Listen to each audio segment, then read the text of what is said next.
And welcome back to Bass Singing Central. Thank you so much for tuning in. I am Matt Fouch, and we appreciate you guys watching the interviews. The guest this week is Jeff Castellucci of VoicePlay. Also, you can get the It's a Bass Thing gear, almost 100% customizable. The code for 15% off is there on the screen, and the website will also be in the description.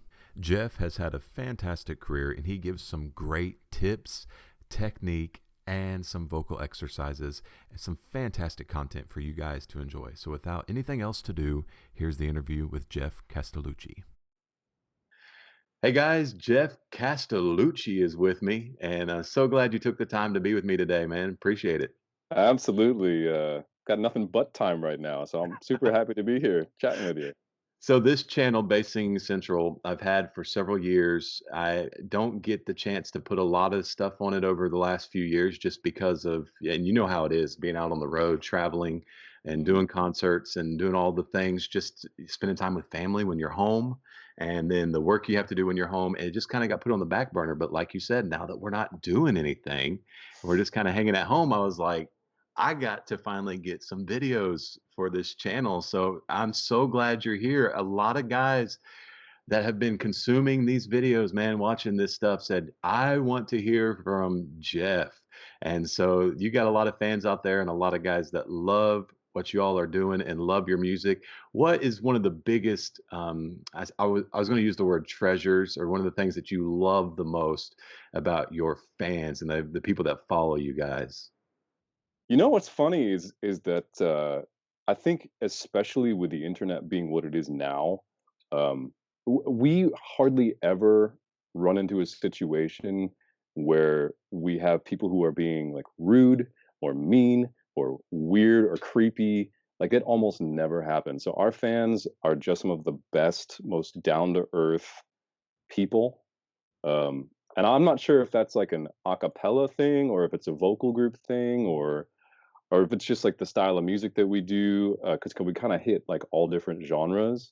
Yeah. But yeah, like that's just an amazing thing. We just hardly ever see any negative comments. We hardly ever see any infighting among other people who like this group versus that group. Yeah. It's just been great. That's awesome. It's great to have fans like that because the other ones just weird you out. It's, Yeah, it make it hard. there have been a couple, but it's extremely rare. We're very thankful for that. That's awesome. And you've doing the bass thing, doing it so well. You guys got a great group, great music. I mean, I was telling you before we started this, I can't even think that. I mean, it's not my thing. So I love it when people who are creative like you and the guys in your group, you're able to come up with some of the really cool arrangements and the different things that you guys do. Mhm. But for bass singing specifically, has that always been the thing for you? Like, did you hit puberty and go straight to the bass? Or was it kind of a journey that of maturation for you? Yeah, I wish that that was the case. I I was always fascinated by bass singers. Like I think a lot of guys probably watching this channel are as well. The very first guy I heard do bass um, really in a standout way was a fellow named Barry Carl. He was the original bass for Rockapella. So if you know that song "Where in the World is Carmen Sandiego," he's the guy Yeah, that sang the Carmen Sandiego. okay. And just what a voice he had. And I saw him live in 1996 or 97 with Rockapella at the time, and it was just incredible.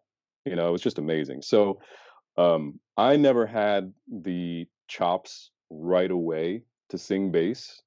Just hearing your voice in my headphones, I feel like your voice is you've kind of always been there. Yeah. I've had to work at it. You know what I mean? Like I Yeah. played piano for a long time, and I knew my way around the keyboard and kind of like where the low notes were and where bass singers started. So I just kind of focused on where that range was, and over time, um, I'm almost oh god, I'm gonna be I'm 30 now. I'll be 40 this year. So over time, and it's been a long pursuit. I Yeah. just got better and better and better at it. So, so short answer is there wasn't immediate. Long answer would be it's taken a lot. It's taken a lot R of work. Well, and here's the thing though, for me, it was kinda like, and when I hit puberty, my voice just because people ask me the same type of question on the road is like, "When did you start singing bass?" And I'm like, my journey was just I went from my voice changed and I went to bass. Now, obviously as you get older, I mean, we're Hmm. pretty much the same age, a couple years apart, but your voice thickens, it matures, you're able to get a bigger, better tone. Your placement can get better as you're working on it, all those different things. And you really come into your stride, I think, as a bass singer 40s, 50s, that type of thing from just the guys I've listened to. Man, you hear these guys in their 50s, they've got these giant voices. And I'm sitting there, especially when I started, like 20, like I want to sound like that guy that's in his 50s. And it's just like, it doesn't happen. It Yeah. takes, regardless of if you have that, you go straight to bass or it's a journey like what you're talking about, you really don't get that nice timbre to your Hmm. voice until you get some maturity on your vocal cords, on your voice, some time on it. What is something with that in mind that you would say to encourage some of these guys that are trying so hard to get those low notes, to try to get down there more? I mean, do you have anything you want to add to that for these guys? Patience is key. Uh, there's a lot of focus on. I've said this in a couple of videos, but there's a lot of focus on being the lowest singer Yeah, or the one with the most resonant tone. yeah, Um, yeah, but I think there is a use case for that, obviously. But for the most part, people who are going to be singers are not going to be singing bass in um, a professional manner. They'll be singing like in front of a band, or they'll be doing some kind of a performance somewhere, like off Broadway or Broadway. That would be amazing. And there's not a whole lot of singing bass is a very specific skill. So it's super cool to have that range and have that bag of tricks, but your focus should be on being the best singer you can be, being pitch accurate, having good tone. Um, so those things are the things that stand out to me yeah. for sure. And I'll be honest, and I've said this before in other interviews. I am like bass only. Like Hmm. I cannot sing baritone, the tenor part, the lead part, whatever. It's just I don't have that range. It's just I sing bass. So outside of a few opportunities, like in the gospel music world that I live in a gospel quartet, like I would not be able to be really in any other genre of music. Really, there'd be very few opportunities for someone like me. So I think that with what you're saying and being a great singer and being able to do multiple things would bode well for someone that really wants to make a living in music, For because sure. I'm kind of pigeonholed, honestly, for me personally. There's a lot of things I wouldn't be able to do. And you were talking about your journey of your maturation of coming to where you are and all the hard work. Give these guys an exercise that you did through the years or have done that has helped you along the way. Sure. One of the things that I have done, and one of the things that I continue to do, is something called vocal fry. I'm not sure if you know what it is. Yeah. So okay, so those of you who don't, people who are watching and don't know, so you basically, it's just it's a really unsupported close vibration of your vocal folds, I believe. So it's like and just doing that up and down the scale. If you go across your break, it will help you bridge that gap for sure. And then the lower you can vocal fry, the lower you can sing.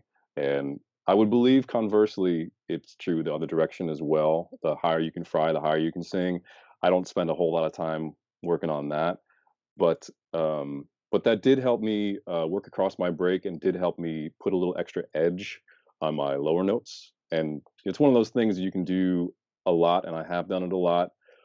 Started doing that when I was like in my maybe mid 20s. Hmm. Um, my very Was he my first vocal coach, second vocal coach? Could have been second vocal coach. Had me doing that a lot. So that would be the one thing I would say. The other thing I would say, if there was two tips, would just be to stay relaxed. When you start to tighten up and you start to really push to get those low notes, and you get your head all out of whack, and your neck's down and things, your shoulders are tight, like, just, it really is an entire physical exercise, Yeah. singing, Yeah. performing as a whole. So yeah, stay relaxed, vocal fry, water, water, So sleep. so when you're going for like that, that killer cut low note, are you using is vocal fry the technique that you go to when you go for that, or do you go for a different technique? No, vocal fry would just be the like the warm up or exercise that would Okay. allow me to like really kind of round out the lower range. But as far like I don't have a whole lot of cause to sing um off mic, and honestly, when we're performing, I'm hardly ever singing lyrics. So most of the stuff that I do, like I'm singing like this quietly into a microphone, and I just let the engineer just turn the gain all the way up, and we just throw it all in the subs, and just the room shakes, and it's amazing. So just like the slightest little gust of wind just rattles the whole room. I mean, Yeah.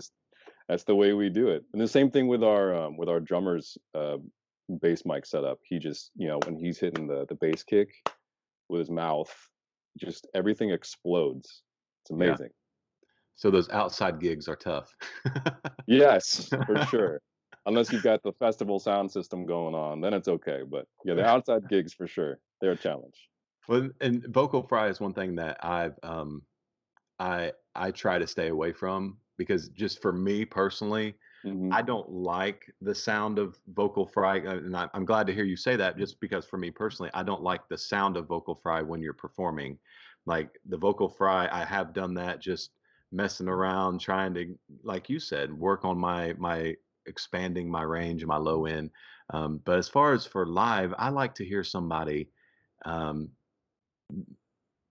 and I'm gonna make sure I say it right. When they're singing, I want to make sure that I like to hear them sing what they're actually. It's a musical note that they're producing, not just a sound. Does that make sense? For sure. Yeah, yeah, because like, fry is it's a frequency, or it's several frequencies all at the same time. But it would be very hard for somebody to pick out a tone specific to that Right. sound, you Yeah. know. And And so obviously, like you probably know too, like the lower you sing, the harder it is for people to understand. The human ear can only pick up so many frequencies. So it's like the lower you go, the harder it is to yeah, actually sing it accurately, and then for other people in the audience to understand it as well. yeah, and that is true. One thing I worked on, and I'm sure you worked on, is trying to look pleasant when singing bass Yeah. and people understanding what you're saying while you're singing bass. Is there Yes. anything you worked on specifically to with those two things in mind that helped you actually look pleasant and not look like you're in pain when you're hitting a low note and people when you're actually singing words, you're not just doing the bass part, with the acapella stuff, when people understand what you're saying, like, yeah, okay, I get it. I can hear what he's saying. Sure. Two probably the most painful things to do, but the most effective. Um, when we started doing videos years ago, uh, our drummer, who was our chief video editor at the time, um, he would review the footage, and he'd be like, "Guys, you gotta. Can you do me a favor? Like, watch yourself in the mirror as you're singing, because when I watch it back on video, we all look terrible." And he would like, especially you, Jeff. You look like you're dead in the eyes. Like you gotta perform. You gotta make sure that you're doing, because and for a vocal percussionist who's just doing all these spit disgusting things with his mouth, like that's a serious note coming from him, because he looks ridiculous, Yeah. without a microphone Yeah. in front of his face. So that was one thing. Watching yourself back on video or performing in front of a mirror. And then as far as sound goes, just recording yourself. um, I think people tend to think they either sound I think people think they're their own worst critics. So you hear you hear the way you sound in your head, and that typically doesn't line up with reality. That's right. When you listen back, you'll be surprised one way or the other. Oh, that was a lot better than I thought, or that was a lot worse than I thought, and I should keep Yeah. working at it. So definitely recording audio, and either performing in front of a mirror or recording video and watching playback. Two biggest, if you can handle that sort of self critique, that's a Right. that's a big one. Yeah, it Yeah. really is. That's tough to do, but it is very important. Hmm. Um, okay, you go back to, let's see, you're in your early 20s. You happen to come across a YouTube channel called Bass Singing Central. What bass singer is on that channel that, or you would want to see on that channel, is giving, what bass singer would you love to see on that channel in your early 20s that you're like, I want to hear from that guy. If I'm like right now, if I If could choose anybody to be on this channel today, Well, no, let's go back in time I'll to just go when back in you were time. in Okay. you were 20, 21 years old, and you were into bass singing, right? And you come across this bass singing central channel and you see these interviews. What one guy at 21 years old where you're like, I would love to hear tips, technique, bass talk from this guy. Who is that guy? Sure. There's probably two guys. One would be Barry Carl, who was the bass for Rockapella, Okay. the original bass for Rockapella. Super incredible voice, just nuts. The second guy would be Alvin Chia from Take Six, who I think you've had on the channel. Yeah. Yeah, Yeah. Alvin's video is on here, man. It was great. yeah, yeah. So with that also in mind, you're listening to them, give their tips and they're talking bass and everything. What are you now, having done it, you're now in your career, what are some tips that you would want to tell yourself if you were the one doing the video that you feel like would help you the most? Does that make sense? I'm trying to frame it in a way that it makes sense. Yeah, yeah, yeah. So So, what are so some tips and ideas maybe that you haven't mentioned yet that you feel like would help you the most as the young 20-year-old Jeff? yeah. I would say, hold on to your high notes.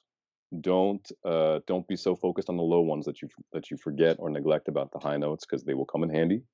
Um, and then people who are fans of VoicePlay's channel will know that they make me use every single note that I have.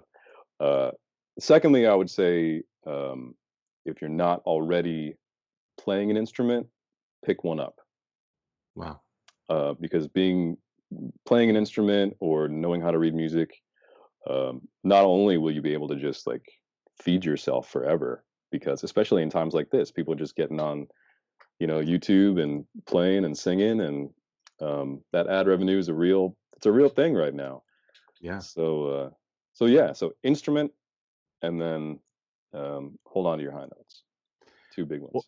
what is the coolest part about singing bass for voice play? The coolest part, my favorite part is, um, and this happens a lot because we do a lot of performing arts centers, and they'll have like a built-in audience who have no idea who we are.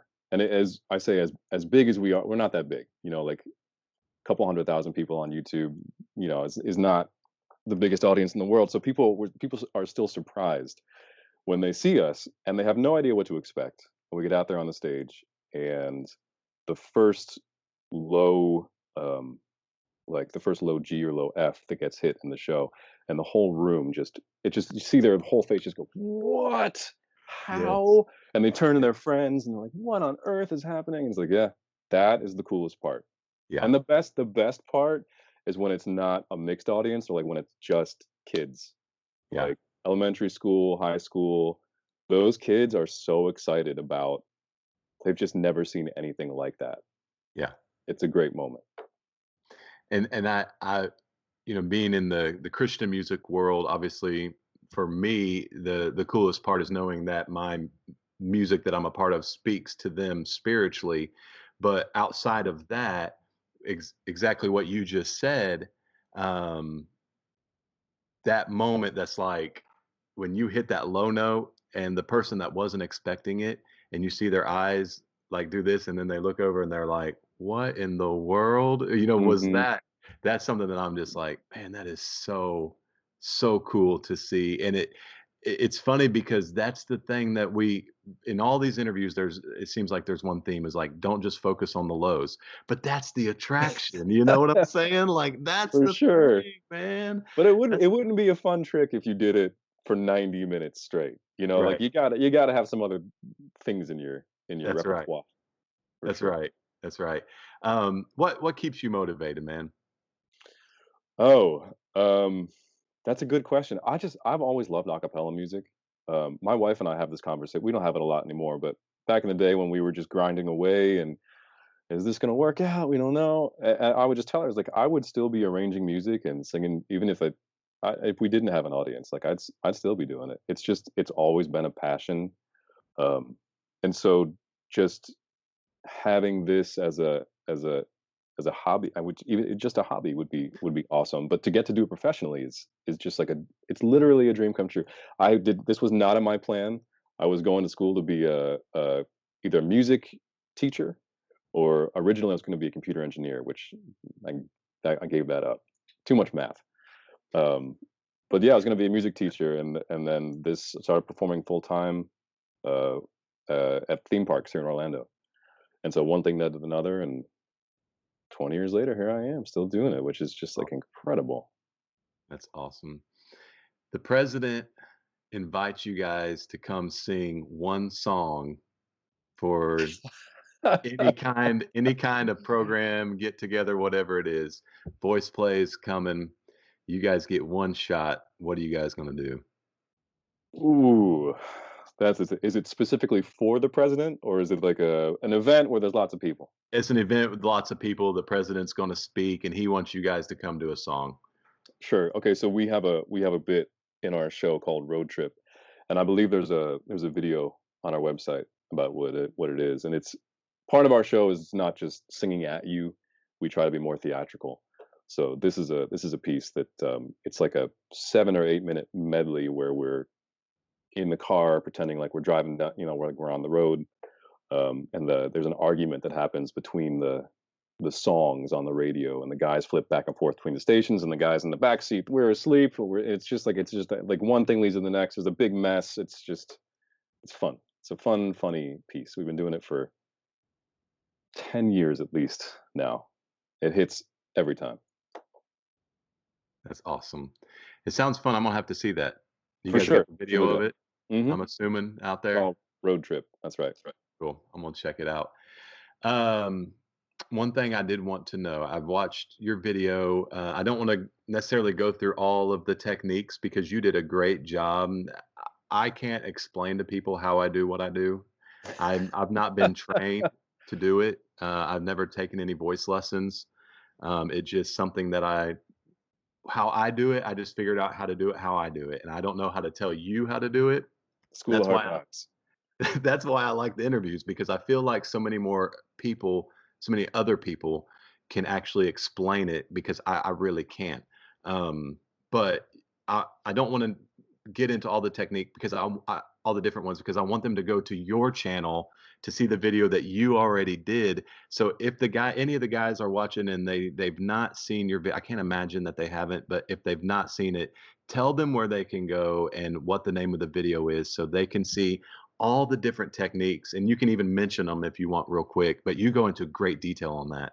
Oh, thank you. Yeah, so you can check if you just search for Jeff Castellucci. It's spelled very strangely, so it's Geoff. Jeff.